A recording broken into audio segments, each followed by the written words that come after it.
Hello. तो कैसे हैं आप लोग? आई होप कि आप सब लोग अच्छे ही होंगे। तो आज मैं आपको बताऊंगा कॉमन नर्सिंग एंट्रेंस टेस्ट के बारे में, जो कि मैं पहले भी बता चुका हूं वीडियो में, लेकिन अभी एक नया वीडियो बना रहा हूं क्योंकि बहुत सारे क्वेश्चंस और डाउट्स जो कि आ रहे हैं उसको मैं कोशिश करूंगा क्लियर करने की। जैसे कि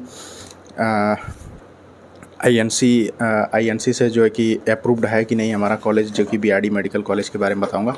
आईएनसी से अप्रूव्ड है कि नहीं, और कॉमन नर्सिंग एंट्रेंस टेस्ट जो हो रहा है उसके एग्ज़ाम डिटेल्स के बारे में बताऊंगा, और जो कि एलिजिबिलिटी क्राइटेरिया क्या है, एप्लीकेशन फॉर्म कैसे है, काउंसलिंग कैसे होती है, सब जो है कि पूरी डिटेल मैं आपको बताऊंगा। लेकिन वीडियो शुरू करने से पहले मैं आपको बहुत ही दो इम्पॉर्टेंट चीज़ें बताना चाहूँगा।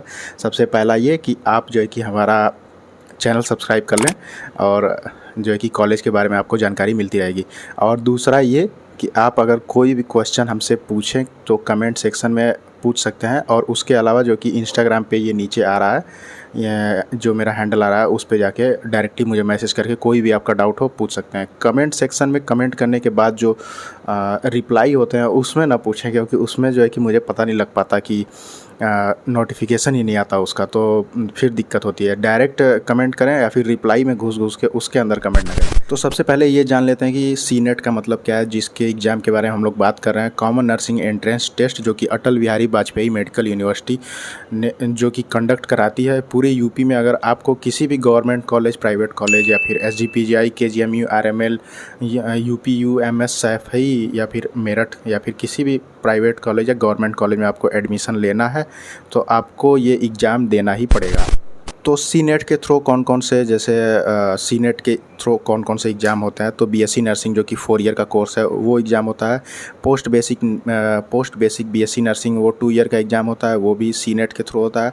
और एमएससी नर्सिंग वो भी 2 ईयर का कोर्स है, वो भी जो है कि सी नेट के थ्रू ही होता है।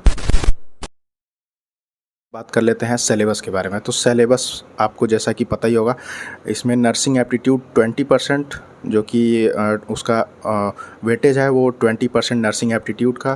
फिर उसके बाद फिजिक्स, केमिस्ट्री, बायो 20% सबका, और इंग्लिश 20% का। तो और मोड ऑफ़ एग्जामिनेशन क्या है, तो मोड ऑफ़ एग्जामिनेशन जो है कि एमसीक्यू बेस्ड होता है, और आपको पेन पेपर मेथड से इसको करना पड़ता है। कंप्यूटर बेस्ड एग्ज़ाम ये नहीं है। के बाद सबसे इम्पॉर्टेंट बात मैं बताने जा रहा हूँ लैंग्वेज की। तो अभी से मतलब कि इस साल से पहले क्या होता था कि केवल इंग्लिश में ही एग्ज़ाम होता था, तो इसके वजह से जो हिंदी मीडियम के बच्चे थे उनको एग्ज़ाम देने में दिक्कत होती थी। लेकिन इस बार से क्या हुआ है कि ये जो एग्ज़ाम हो रहा है 2024 से, ये जो कि एग्ज़ाम हो रहा है वो इंग्लिश हिंदी दोनों में हो रहा है। तो आप जो कि पेपर जो आएगा वो दोनों में आएगा, तो आप हिंदी मीडियम के बच्चों को भी कोई दिक्कत नहीं। नंबर ऑफ़ क्वेश्चंस जो होते हैं कि 200 होते हैं, 200 क्वेश्चंस होते हैं। उसमें मैंने आपको वेटेज बता दिया कि किसका किसका कितना पे है, और ये साइड में लिख के आ भी रहा होगा। और उसमें जो है कि आपको और इम्पॉर्टेंट एक बात बता देता हूँ कि इसमें जो है कि माइनस मार्किंग नहीं है। एक क्वेश्चन आप अगर सही करते हैं तो 1 नंबर आपको मिलेंगे, अगर आप गलत कर देते हैं क्वेश्चन तो कोई भी माइनस मार्किंग नहीं है। तो ये इसका बहुत ही बड़ा जो है कि आपको एडवांटेज मिल जाएगा। जो है कि बात कर लेते हैं एलिजिबिलिटी क्राइटेरिया की। तो एलिजिबिलिटी क्राइटेरिया क्या होनी चाहिए कि मिनिमम जब आप एग्ज़ाम दे रहे हैं उसका मिनिमम एज जो है कि आपकी 17 ईयर होनी चाहिए, और फिजिक्स, केमिस्ट्री, बायो के जो मार्क्स हैं आपका मिला के वो 45% होना चाहिए जनरल कैटेगरी के लिए, और ओबीसी, एससी, एसटी के लिए 40% होना चाहिए। आप जो है कि किसी भी स्टेट बोर्ड से जो है कि 12th पास हों, या फिर NIOS ओपन बोर्ड जो होता है उससे भी अगर आप पास हों तो भी कोई दिक्कत नहीं है। आप अगर कलर ब्लाइंड हैं तो भी कोई दिक्कत नहीं है, आप ये एग्ज़ाम दे सकते हैं। अगर आप मैरिड हैं तब भी आप ये एग्ज़ाम दे सकते हैं। और जो है कि आपको मेडिकली फ़िट होना चाहिए, जो कि और एक इम्पॉर्टेंट बात कि इंग्लिश जो है कि अगर आप जैसे 12th का जो एग्ज़ाम दे रहे हैं तो उसमें इंग्लिश जो है कि आपका कंपलसरी सब्जेक्ट होना चाहिए, तभी इस एग्ज़ाम के लिए एलिजिबल है। तो ये तो दोस्तों बात हो गई सिलेबस, मैंने आपको बता दिया। एलिजिबिलिटी क्राइटेरिया क्या है वो बता दिया। अब मैं आप जानना चाहेंगे कि एप्लीकेशन फॉर्म कब आता है। तो एप्लीकेशन फॉर्म जो है कि वो 25 अप्रैल को इस बार आया था 2024 में। तो अगले साल भी ये उसी के आसपास में आता है, तो आप उस समय जो है कि बिल्कुल एक्टिव रहें, और जाके सरकारी रिजल्ट पे या फिर जो है कि अटल बिहारी वाजपेयी मेडिकल यूनिवर्सिटी की जो वेबसाइट है उस पर आप जो है कि हमेशा चेक करते रहें अप्रैल से मई के बीच में। इस एंट्रेंस एग्ज़ाम जो है कि वो 14 जून को हुआ था, और रिज़ल्ट जो है कि 22 जून को रिज़ल्ट आया, और काउंसलिंग जो फर्स्ट राउंड की है वो 22 जून से ही शुरू हो गई है। मैं 24 जून को बना रहा हूँ, तो रिज़ल्ट आउट हो चुका है। इस बार जो है कि 2024 का result common nursing entrance test का रिज़ल्ट जो है कि आउट हो चुका है 22 तारीख को। 2 दिन हो गए रिज़ल्ट आए हुए, और उसी के साथ ही जो है कि फर्स्ट राउंड की काउंसलिंग भी शुरू हो चुकी है। तो अब जो है कि हम लोग काउंसलिंग के बारे में बात कर लेते हैं। तो काउंसलिंग आपको अगर करवानी है तो आप जो है कि मैं आपको वेबसाइट ये नीचे लिख के आ रही होगी, आप उस पे जाके आप जो रजिस्ट्रेशन जब किए होंगे तो आपको आईडी पासवर्ड मिली होगी, उसी आईडी पासवर्ड से आप लॉगिन करेंगे और आप काउंसलिंग में पार्टिसिपेट कर सकते हैं। राउंड 1 की जो काउंसलिंग है वो 22 जून से शुरू हो चुकी है, और राउंड 2 की जो काउंसलिंग है वो 11 मतलब कि 11 जुलाई से शुरू होगी, और जो मॉपअप राउंड है वो 31 जुलाई से शुरू हो जाएगा। काउंसलिंग अगर आप करवाना चाहते हैं और अगर आप गवर्नमेंट कॉलेज लेना चाहते हैं, जैसे यूपी के जो गवर्नमेंट कॉलेज हैं, अगर उसमें आपको एडमिशन लेना है तो आप जो है कि यूपी के कैंडिडेट होना वो जो है कि मस्ट है, मतलब कि आपका यूपी में डोमिसाइल होना ज़रूरी है। अगर आप प्राइवेट से करना चाहते हैं तो आप जो है कि डोमिसाइल आपका कहीं का भी हो वो मैटर नहीं करता है। जैसा कि ब्रोचर में लिखा हुआ था वो मैंने बता दिया आपको। डिस्क्रिप्शन में मैं ब्रोचर का लिंक दे दूंगा, एक बार आप खुद से जो है कि खोल के उसको पढ़ लीजिएगा। तो मैं थोड़ा सा आपको अपग्रेडेशन प्रोसेस के बारे में बता दूं कि जो कि कॉलेज अगर आपको अपग्रेड कराना हो काउंसलिंग में तो वो कैसे होता है। ज़्यादातर लोगों को पता ही होगा, लेकिन मैं थोड़ा सा बता देता हूँ। अगर मान लीजिए कि आपको राउंड 1 में कोई कॉलेज अलॉट हो गया, आपने 10 कॉलेज जो है कि अपने प्रीफरेंस के अकॉर्डिंग डाले और आपको कोई कॉलेज अलॉट हो गया, तो आपको फर्स्ट राउंड में अगर आपके मन मुताबिक कॉलेज मिल गया तो कोई बात नहीं, अच्छी बात है। अगर आप सेकेंड राउंड में चाहते हैं कि मैं कॉलेज अपग्रेड करना चाहता हूं, तो आप जो फर्स्ट राउंड में कॉलेज जो आपको अलॉट हुआ था वो आप चॉइस में नहीं डालेंगे, तो सेकेंड राउंड में आप उन कॉलेजों को डालेंगे जो आपको चाहिए, तो आपको वो कॉलेज अलॉट हो जाएगा। अगर सेकेंड राउंड में आपको कॉलेज कोई अलॉट हो जाता है तो वो आपको लेना ही पड़ेगा, उसमें एडमिशन लेना ही पड़ेगा आपको। अगर मान लीजिए कि आपको फर्स्ट राउंड में भी कोई कॉलेज अलॉट नहीं हुआ, सेकेंड राउंड में भी कोई कॉलेज अलॉट नहीं हुआ, तो आप खुद ब खुद मॉपअप राउंड के लिए एलिजिबल हो जाएंगे। आपको नया रजिस्ट्रेशन करने का ज़रूरत नहीं है। फर्स्ट राउंड सेकेंड राउंड में जो कि रजिस्ट्रेशन करने के लिए आपको 5000 फ़ीस देने पड़ते हैं, वो आपको पता होगा। आप फर्स्ट राउंड में जो है कि मान लीजिए कि आपको फर्स्ट राउंड में कोई कॉलेज नहीं मिलता है, तो आप जो है कि खुद ब खुद सेकेंड राउंड के लिए आप आगे बढ़ जाएंगे, आपको फिर से रजिस्ट्रेशन करने की ज़रूरत नहीं है। और अगर मान लीजिए कि आपने फर्स्ट राउंड में एडमिशन ले लिया या फिर सेकेंड राउंड में एडमिशन ले लिया, और अगर आपका जो है कि एडमिशन लेने के बाद अगर मान लीजिए किसी कारणवश आप उसमें कंटिन्यू नहीं करना चाहते, आप जैसे कि पढ़ाई उसमें नहीं करना चाहते, आप रिज़ाइन देना चाहते हैं, तो रिज़ाइन के लिए आपको जो डेट इसमें बताई गई है वो 31 जुलाई से लेके 5 अगस्त तक उसकी डेट दी गई है। अगर आप उस बीच में जो रिजाइनेशन पोर्टल है उसमें अगर आप जाके रिज़ाइन नहीं करते हैं तो आपकी जो फ़ीस डिपॉजिट 40,000 रुपीज़ जो कि फ़ीस डिपॉजिट होती है एडमिशन के टाइम, और जो 5,000 रुपये रजिस्ट्रेशन फ़ीस है वो आपकी चली जाएगी। तो आपको मैंने बता दिया कि राउंड 1 राउंड 2 में जो है कि कॉलेज कैसे अपग्रेड होते हैं, और जो है कि आप राउंड 2 में मान लीजिए कि आपको राउंड 1 में कोई कॉलेज अलॉट हो गया और आपको वो पसंद नहीं आ रहा है, तो अगर आप चेंज करना चाहें तो आप राउंड 2 में चेंज कर सकते हैं। अगर राउंड 2 में आपको कोई कॉलेज मिला है, अगर वो आपको पसंद नहीं आया तो आप चेंज नहीं कर सकते, आपको उसी कॉलेज में एडमिशन लेना पड़ेगा या तो फिर आपको रिज़ाइन करना पड़ेगा। तो ये जो है कि इसका रूल है, मैंने बता दिया। और मान लीजिए कि आपको कोई कॉलेज अलॉट हो गया, ठीक है, आप अलॉटमेंट हो गया और आप उसमें एडमिशन के टाइम वहाँ पे जब जाते हैं तो आपको कौन कौन से डॉक्यूमेंट लगेंगे वो मैं आपको बता देता हूँ। सबसे पहला है कि सीट अलॉटमेंट लेटर आपको होना चाहिए। जब आपको कोई कॉलेज अलॉट होगा तो आप रिजल्ट में जाके देखेंगे आपको कौन सा कॉलेज अलॉट हुआ है काउंसलिंग के बाद, तो वो लेटर जो होता है PDF के फॉर्म में आप डाउनलोड कर लेंगे, उसको फिर प्रिंट करा लेंगे, तो उसकी एक कॉपी होनी चाहिए, 5 पासपोर्ट साइज़ फ़ोटो होनी चाहिए, फ़ीस डिपॉजिट होनी चाहिए 40,000 रुपीज़ की, तो अपने साथ आप लेके आएँ, और फ़ोटो ID एक होनी चाहिए जैसे कि Aadhaar card, PAN card, driving licence, ये सब जो है कि, और वेरिफिकेशन सीट जो है कि uploaded at the time of registration. जब आपने रजिस्ट्रेशन किया था तो उस टाइम आपको कोई वेरिफिकेशन सीट मिली रही होगी, वो आपके पास होना चाहिए। और छठवां है पासिंग सर्टिफिकेट या फिर मार्कशीट ऑफ 12th की जो कि मार्कशीट है वो होना चाहिए, फिर 10th की मार्कशीट होना चाहिए, 12th का माइग्रेशन होना चाहिए, माइग्रेशन या फिर ट्रांसफ़र सर्टिफिकेट होना चाहिए आपके पास, दोनों में से कोई एक। ऐसा ज़रूरी नहीं है कि आप दोनों बनवा के लेके आएँ। अगर माइग्रेशन देखिए कब लगता है, माइग्रेशन अगर आप दूसरे स्टेट से आ रहे हैं यहाँ पे,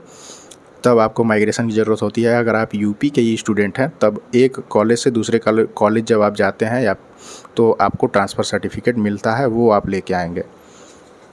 तो ये हो गया। फिर उसके बाद medical fitness certificate. Medical fitness certificate को लेके बहुत जो है कि लोग घबरा जाते हैं, तो उसमें घबराने की कोई ज़रूरत नहीं है। आप किसी भी गवर्नमेंट हॉस्पिटल पे जाइए, गवर्नमेंट हॉस्पिटल पे जाइए, वहाँ पे 250-300-400 रुपये जैसा मतलब कि आप डॉक्टर से बात करेंगे, या फिर कुछ लोग जो है कि फ्री में भी बना देते हैं, तो वहाँ पे बात करने के बाद आपका मेडिकल सर्टिफिकेट गवर्नमेंट कॉलेज में जाके आप बनवा सकते हैं। मेडिकल कॉलेज में भी जा सकते हैं, या फिर आपके गांव में प्राथमिक स्वास्थ्य केंद्र या फिर सामुदायिक स्वास्थ्य केंद्र, जिसको पीएचसी सीएचसी बोलते हैं, वहाँ पे जाके गवर्नमेंट जो डॉक्टर होते हैं उनसे आप मेडिकल सर्टिफिकेट बनवा लीजिए। कास्ट सर्टिफिकेट सबसे लास्ट में जो है कि कास्ट सर्टिफिकेट की बात कर लेते हैं। या CST OBC अगर आप हैं, तो आपको तहसीलदार या फिर DM के द्वारा बनाया गया एक कास्ट सर्टिफिकेट चाहिए होगा, और उस पर एक रजिस्ट्रेशन नंबर लिख के आता है, वो जो कि आपको वेरीफाई कर देता है कि आप किस कास्ट के हैं। तो उसी के हिसाब से आपको रिजर्वेशन मिल जाएगी। और फिर उसके बाद अगर आप मान लीजिए कि PH हैं, फिजिकली हैंडीकैप्ड हैं, तो उसका सर्टिफिकेट आपके पास होना चाहिए। अगर आपके घर में कोई फ्रीडम फाइटर है, अगर उससे आप रिजर्वेशन लेना चाहते हैं, तो उसका सर्टिफिकेट होना चाहिए आपके पास।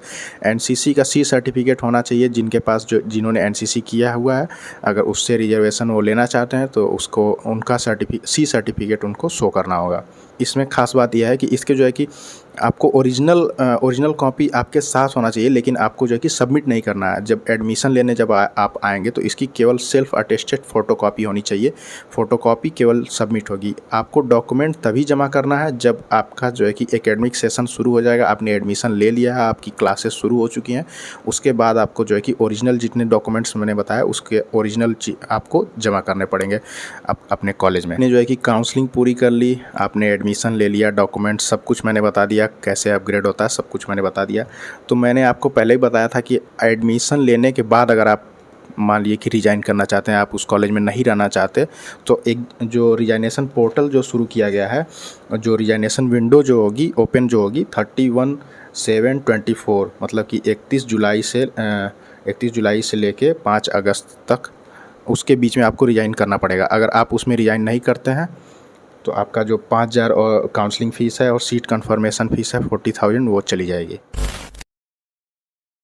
लास्ट में बात कर लेते हैं कट ऑफ की। जो मेरा कॉलेज है, जो BRD मेडिकल कॉलेज है, वहाँ पे अगर आप नर्सिंग करना चाहते हैं, तो आपको जो है कि अगर जनरल OBC के हैं, तो 130 प्लस मार्क्स आपको लाने पड़ेंगे। मतलब कि 200 में से 130 के ऊपर अगर आप लेके आते हैं, तो अपने आप को सेफ समझिए। CST की डिटेल आपको मैं ज़्यादा दे नहीं पाऊँगा, क्योंकि मुझे जो है कि मेरे पास उतने रिसोर्सेज नहीं हैं।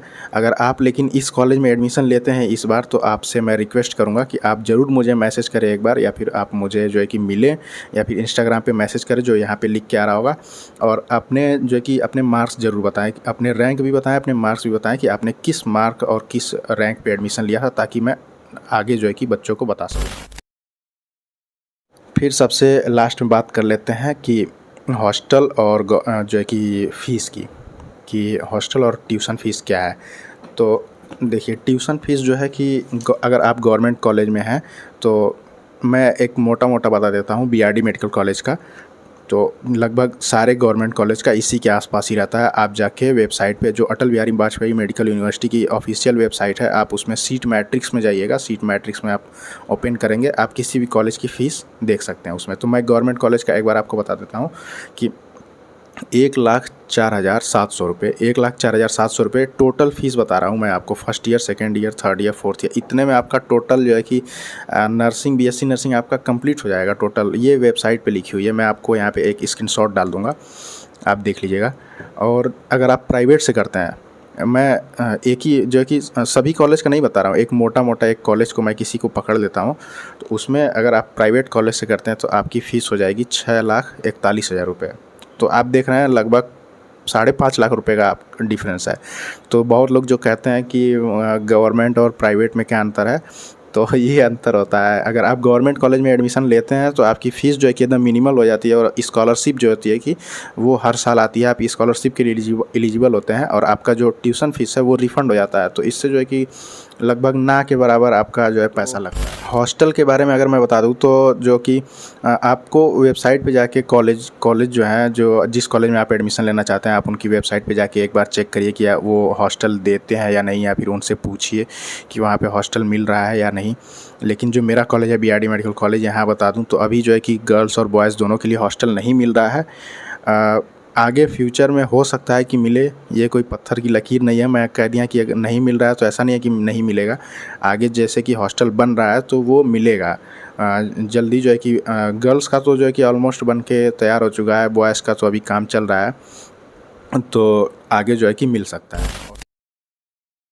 क्वेश्चन पूछ रहे थे कि आईएनसी जो है कि आईएनसी वेरीफाइड या फिर आईएनसी अप्रूव्ड है कि नहीं बीआरडी मेडिकल कॉलेज। तो आप जो है कि बीआरडी मेडिकल कॉलेज या फिर किसी भी कॉलेज का अगर आप देखना चाहते हैं कि आईएनसी अप्रूव्ड है कि नहीं, तो आप उनकी जो है कि वेबसाइट पे जाएंगे, इंडियन नर्सिंग काउंसिल की वेबसाइट पे जाइए, वहाँ पे उनकी एक लिस्ट होगी, वहाँ पे चेक करिए कि उसमें जो है कि कॉलेज वो है कि नहीं है। तो मैंने अगर चेक किया बीआरडी मेडिकल कॉलेज का, तो वो अभी उसका नाम शो नहीं कर रहा है 2024-25 एकेडमिक सेशन के लिए। अभी उसमें जो है कि बीआरडी मेडिकल कॉलेज अप्रूव्ड नहीं है। तो जो है कि मेरे चैनल को सब्सक्राइब कर लीजिएगा, और नेक्स्ट वीडियो में आपको बताऊंगा हॉस्टल के बारे में पूरी डिटेल में।